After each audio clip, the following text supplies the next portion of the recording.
there shows you, obviously, the concern for the well-being of each of these individual hostages being released right now. There's Rafa. Hang on. There's a little girl.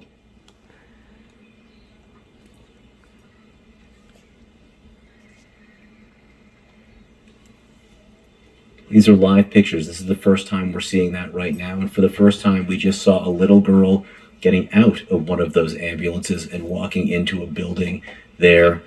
It could have been that was one of the Israeli hostages, the young children, released not long ago as part of this deal. Yeah, John, as we're watching all of this play out and waiting for the identities of these hostages to be confirmed by Israel, which they say that they'll do once they're safely back in Israel, though we're watching several of them get out of these emergency vehicles.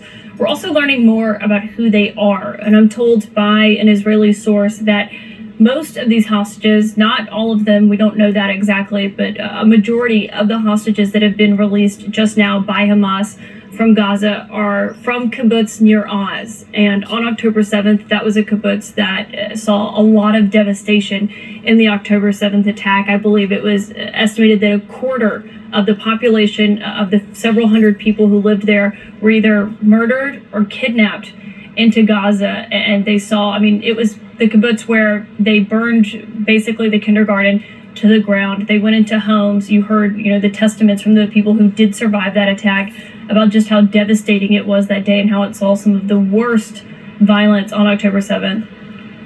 John, we're now seeing, as we're hearing, that they are from kibbutz near Oz. The majority of these hostages, right now we are watching a line of people now boarding. They've gone inside after getting out, now getting onto a bus. You can see an elderly woman. She is stepping into that white bus with assistance right here. And you see a line of people behind her, some men, another woman. We believe we saw a child at the beginning of the line. It's unclear if it was the same child that we saw earlier. We know that we have heard from Egyptian sources that several of the hostages who are being released today, not just those 13 Israeli hostages, also several Thai nationals as well who were kidnapped by Hamas on that day. And they appear to be boarding this bus right in front of us, John. Yeah, so again, 13 the question Israeli is what's hostages. Next? 13 Israeli hostages, 10 Thai hostages, 1 Filipino hostage.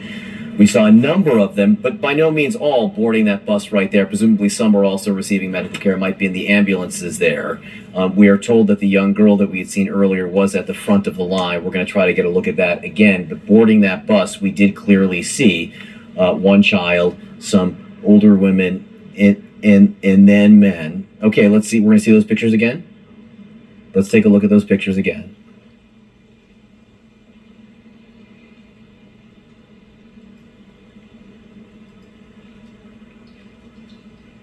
At the front of the line there, you saw a younger girl, an older woman. Here's a different vantage point there. A couple older women there. And now what appear to be a number of the Thai hostages there. 10 Thai hostages and 1 Filipino hostage, perhaps, boarding this bus. That is the Rafah crossing. We can't be sure where that bus will go, but it's possible it will head not far. We're talking about a mere number of a small handful of kilometers south to the Kerem Shalom crossing, and from there it would enter Israel. They're in Egypt right now.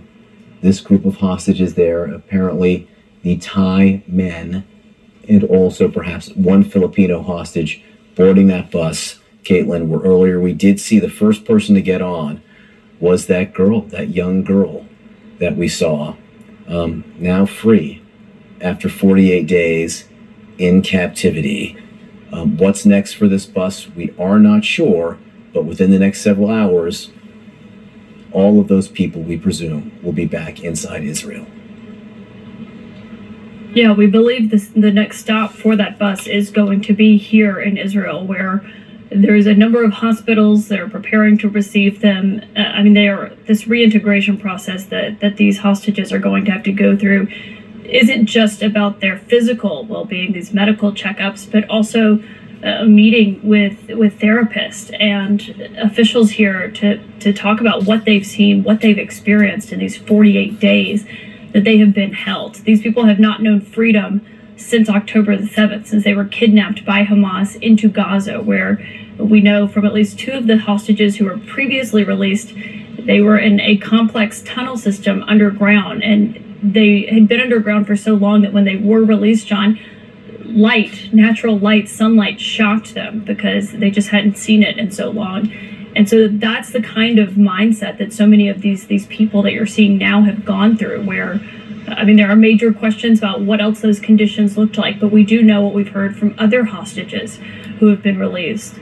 One thing that we were told is as soon as these hostages, the Israeli hostages at least, made it to the border, they were going to try to facilitate a phone call with their family members. They weren't able to immediately be reunited with them, but they at least wanted them to have that moment, to have that first conversation with a loved one that they have not been able to have for so long. And it's just a huge sigh of relief for so many of these families to see this actually unfolding, and obviously still waiting for them to actually get here into Israel.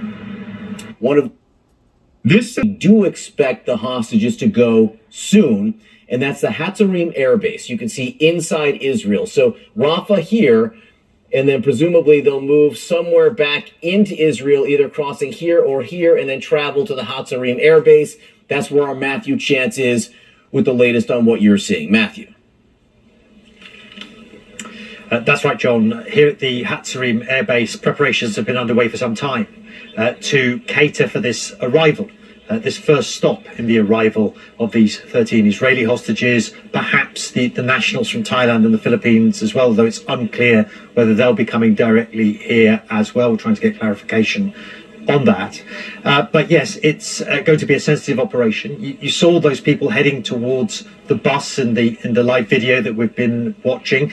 Our understanding, according to Israeli military officials on the ground here at the airbase that have been speaking to us, are saying that the plan at the moment is for these hostages to be driven, these freed hostages to be driven by road in buses to this airbase. The reason they're doing that, they said, is because helicopter flights can be scary, and they don't want to further traumatize anybody who hasn't been on a helicopter before. That's the reason they said they're going to drive them by road. And so we'll see how that develops. Obviously, this is a fast changing situation on the ground, and that plan could change. But whether they come here by bus or whether they're flown here in helicopters, this is the place where we understand they will be received by, get initial checkups. They'll be able to make phone calls to their family members.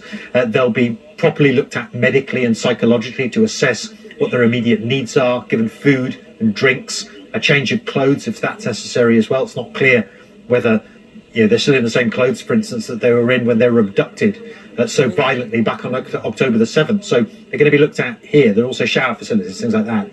After that, they're going to be loaded onto helicopters and taken to various hospitals around the country, particularly close to Tel Aviv, depending on what their exact medical needs are. Now, in terms of the timing on that, once the hostages, if they come by road, once they get to the border of Israel, it's going to take about an hour, because it's about 30 miles away, a bit longer than that perhaps, to the border, depending on where they come across to this base.